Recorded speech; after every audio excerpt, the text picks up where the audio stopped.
అందరికీ నమస్కారం. నా పేరు Archana. Welcome to AR thoughts. ఈరోజు కథ my dear beast part 40. Lunch Harsha పంపించాడని తెలిసి అర్జున్ని గుర్రుగా చూస్తూ తింటూ ఉంది. ఇక దివి అర్జున్ అలా కూర్చోవడంతో నువ్వు కూడా తిను అర్జున్ అంటూ చొరవగా ఆమె చేతితో ముద్దని అతడి ముందుకు చాపుతుంది. ఆమె అలా పెట్టగానే చూస్తున్న హన్షి ఒక్కసారిగా షాక్ అయింది. అంజలికి వాళ్ళిద్దరి మ్యాటర్ తెలుసు కాబట్టి పెద్దగా ఆశ్చర్యపోలేదు. తిను అర్జున్, మేము తింటుంటే నువ్వొక్కడివే ఎందుకు కూర్చున్నావు? నువ్వు మాతో పాటు తిను అంటున్న ఆమెను పిచ్చి చూపులు చూస్తూ ఉంది హన్షి.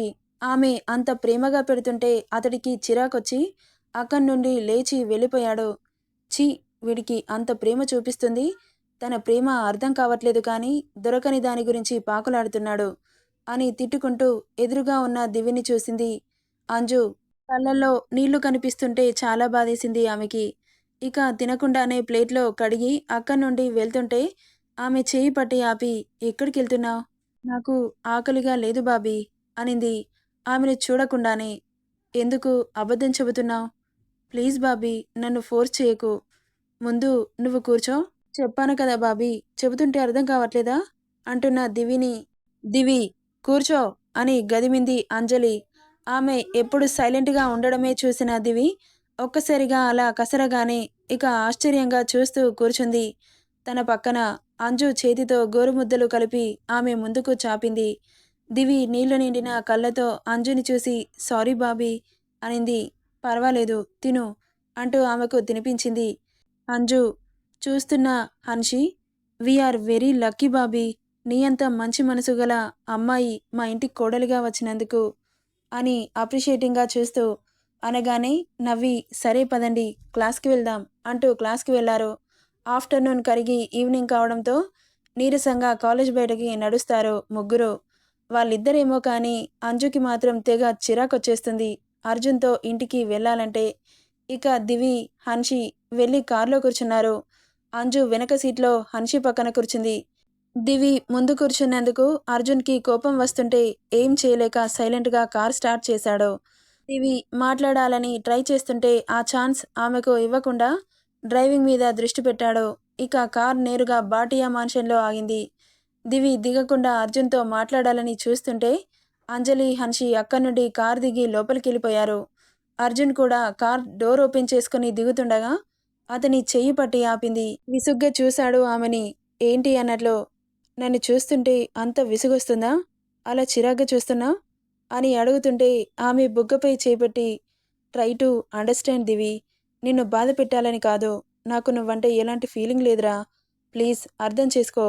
ఇలా నువ్వు నా వెంటబడి బెగ్ చేస్తుంటే నాకు నచ్చట్లేదు. నువ్వెప్పుడు హైలోనే ఉండాలి, బెగ్ చేసే సిచ్యువేషన్ తెచ్చుకోకు అంటున్న అర్జున్ని హత్తుకొని ఇలా ఆలోచిస్తావు కాబట్టి నువ్వంటే నాకు ప్రాణం.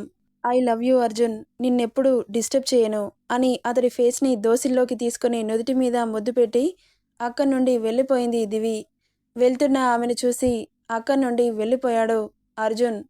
పొట్టి బట్టల్లో తాగి పబ్లో డ్యాన్స్ చేస్తూ ఎంజాయ్ చేస్తున్న ఆమెని కన్నింగా చూస్తూ ఆమెను చేరి నడుం పట్టి అతని వైపుకు లాక్కుంటూ పెదాలు గాఢంగా ముడివేశాడు. అసలు ఎవరో మ్యాటర్ చెప్పలేదు కదా. డ్రింక్ చేసి ఊగుతున్న పాప ఐశ్వర్య, ముద్దు పెడుతున్న బాబు శివాంశు భాటియా. ఆమె పెదాలు కసిగా కొరికి ఆమెకు నొప్పి పుట్టేలా చేసి ఆమె కళ్ళల్లో చేరిన నీళ్లను చూసి కన్నింగ్ స్మైల్తో ఏంటి బేబీ, నొప్పి పుట్టిందా? అయ్యయ్యో, ఎంత కష్టం వచ్చింది నీకు అని ఆమెను ఇంకాస్త దగ్గరికి అదుముకుంటుంటే అతన్ని దూరం నెట్టడానికి శతవిధాలా ట్రై చేస్తూ ఉంది. ఏంటి బేబీ, నన్ను దూరం పెట్టాలని చూస్తున్నావా? నీ వల్ల కాదు కానీ పద నాతో పాటు, నిన్ను స్వర్గంలో ఉంచుతాను అంటూ ఆమె చెయ్యి పట్టుకొని లాక్కెళ్తుంటే నేను రాను, వదులు అని గుంజుకుంటూ ఉంది ఐశ్వర్య. ఆమె మాటలు ఏం పట్టనట్లే లాక్కుపోయి కార్లో విసిరేశాడు. అలా విసిరగానే కార్ డోర్ తగిలి మోచెయ్యి గీసుకుపోయింది. అయినా ఏం పట్టనట్లు కార్ స్టార్ట్ చేసి రయ్యుమనిపించాడు.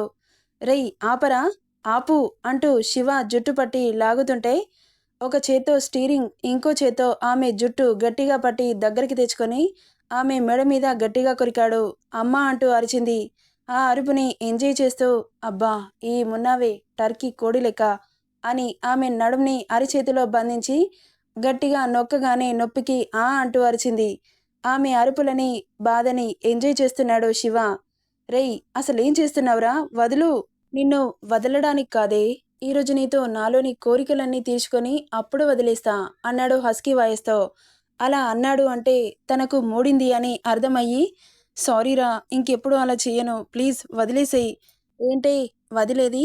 ఇంత దాకా వచ్చాక వదిలే సమస్య లేదు అంటూ ఆమె బుగ్గని కొరుకుతుంటే, నువ్వసలు మనిషివేనా? నీ ఇష్టానికి కొరుకుతున్నావు? అచ్చా, ఆ మాట నేననాలి పాపా, నువ్వు కాదు అంటూనే ఆమె భుజం మీద డ్రెస్ని కిందకి లాగి మళ్ళీ పంటిగాటు పెట్టాడు. సురుక్కుమనగానే యూ ఇడియట్ అంటూ కొట్టడానికి చెయ్యెత్తింది ఐషు. ఎత్తిన చేతిని వెనక్కి మడిచి గట్టిగా నొక్కుతుంటే అమ్మ అంటూ అరుస్తున్నా వినిపించుకోలేదు శివ. ఇక ఆ చేతిని అలాగే పట్టి నొక్కుతూ ఒక ప్లేస్లో కారు ఆపాడు. శివ కారు దిగి ఏయ్ దిగవే అన్నాడు. నేను దిగను అని ఏడుపు గొంతుతో చెబుతుంటే ఈవిల్ స్మైల్తో చూస్తూ ఎలా దిగవో నేను చూస్తాను అంటూ ఆమె రెక్కపట్టి కిందకి లాగగానే అంత ఫోర్స్గా లాగినందుకు షోల్డర్లో బోన్ కదిలినట్లు అయ్యి నొప్పితో అమ్మ అంటూ అరిచింది. ఆమె అరుపులు అతడి చెవులకు వినసొంపుగా వినబడుతుంటే ఇక ఆమెను అమాంతం ఎత్తి లోపలికి తీసుకెళ్తుంటే లోపల ఏం చేస్తాడో అర్థమైన ఐషు, నేను రాను, నన్ను వదలరా అంటూ శివని కొడుతూ ఉంది ఐషు. ఇక ఆమె బాధని చూస్తుంటే అతడి సోల్ సాటిస్ఫై అవుతుంది. ఇక రూమ్ రాగానే లోపలికి తీసుకెళ్ళి బెడ్ మీద విసిరేశాడు ఐషుని. రేయ్, ప్లీజ్ రా, నీకు దండం పెడతాను, నన్ను వదిలేసేయ్ అని ఎంత రిక్వెస్ట్ చేసినా ఒళ్ళు విరుచుకుంటూ, నిన్ను వదలడానికి ఇక్కడికి తీసుకురాలేదు పాపా, అయినా బావని పట్టుకొని ఒరేయ్ గిరేయ్ అంటావేంటే, మంచిగా బావా అని పిలు, నీ నోటితో వినాలనుంది అంటూ అతడి షర్టు బటన్స్ విప్పుతూ ఆమె దగ్గరికి వస్తుంటే, నన్ను ఏం చేయకురా ప్లీజ్ అని రిక్వెస్ట్ చేస్తుంటే చాచి చెంప మీద ఒక్కటి పీకాడు. వెళ్ళి బెడ్ మీద ఫోర్సుగా పడిపోయింది. అంత ఫోర్సుగా కొట్టేసరికి బుగ్గ బూరెలా వాచిపోయి రెడ్ పెయింట్ వేసుకుంది. ఒక్కసారిగా పబ్లో తాగిందంతా దిగిపోయి బుర్ర గిర్రున తిరిగింది. అతడి కొట్టే కొట్టుడికి ఆమె జుట్టు పట్టి దగ్గరికి తెచ్చుకొని, చూడ్డానికి ఎంత సెక్సీగా ఉన్నావో, చేసే పనులేంటే అంత చెండాలంగా ఉన్నాయి అంటుంటే, నన్ను వదిలేసి ప్లీజ్ రా, మళ్ళీ రాయంటే బావా అని పిలు, బావా ప్లీజ్ నన్ను వదిలేసేయ్. అబ్బా, ఆ పిలుపేంటే అంత బాగుంది, ఇప్పటి నుండి ఒరేయ్ గిరయ్ అని పిలిచావనుకో శ్మశానంలో టికెట్ బుక్ చేస్తాను అంటూ ఈవిల్ లుక్తో చూస్తూ మళ్ళీ ఏదో చేస్తున్నాడని అర్థమైన ఐషు, ప్లీజ్ బావా, ఇంకోసారి తప్పు చేయను, నన్ను వదిలేసేయ్ అంటున్న ఆమె మాటలు ఏం పట్టనట్లు ఆమె జుట్టు పట్టి తలని వాటర్లో ముంచాడు. అలా డిప్ చేయగానే ఊపిరాడక సతమతమవుతుంది ఐషు. కాళ్ళు చేతులు గిలగిలా కొట్టుకుంటుంటే ఆమె బాధని ఎంజాయ్ చేస్తూ ఆమె ప్రాణం క్షణంలో పోతుందనగా 5 నిమిషాలకి వాటర్లో నుండి తీసి ఆమెను చూశాడు.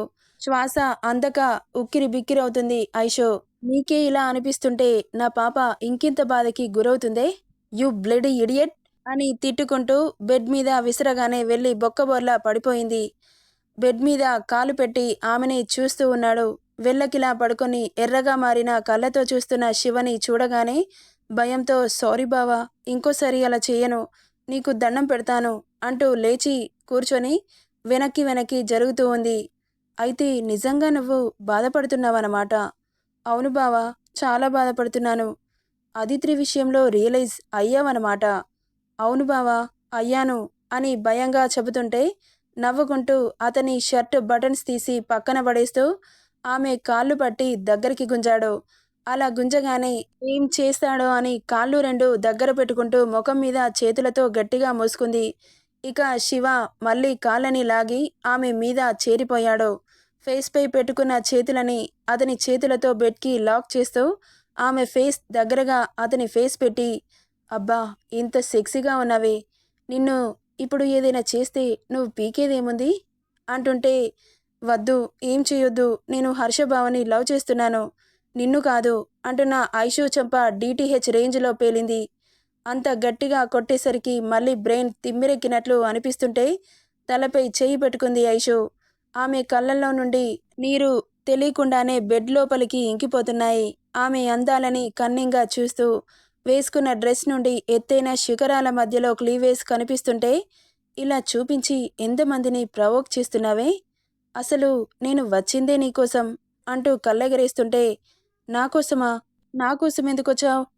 ఎందుకంటే నీ శకలు కాదు కాదు నీ సకల కలలు చూసి తరిద్దామని ఇలా వచ్చానే.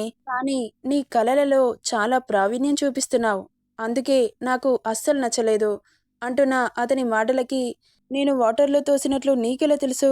హర్షబావ కూడా తెలుసా అని భయంగా అడుగుతుంటే, నీ విషయం భయ్యాకి తెలిస్తే నువ్విలా నా ముందు ప్రాణాలతో ఉండేదానివా?